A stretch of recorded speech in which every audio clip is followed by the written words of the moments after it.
देंगे कराची से। कराची के इलाके बल्दिया टाउन की मार्केट में रात गए गोदाम में लगी आग पर काबू पा लिया गया।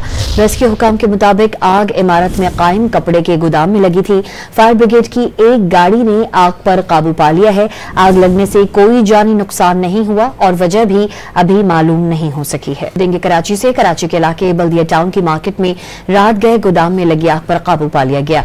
रेस्क्यू हुकाम के मुताबिक आग इमारत में कायम कपड़े के गोदाम में लगी थी। फायर ब्रिगेड की एक गाड़ी ने आग पर काबू पा लिया है। आग लगने से कोई जानी नुकसान नहीं हुआ और वजह भी अभी मालूम नहीं हो सकी है। देंगे कराची से। कराची के इलाके बल्दिया टाउन की मार्केट में रात गए गोदाम में लगी आग पर काबू पा लिया गया। रेस्क्यू हुकाम के मुताबिक आग इमारत में कायम कपड़े के गोदाम में लगी थी। फायर ब्रिगेड की एक गाड़ी ने आग पर काबू पा लिया है। आग लगने से कोई जानी नुकसान नहीं हुआ और वजह भी अभी मालूम नहीं हो सकी है।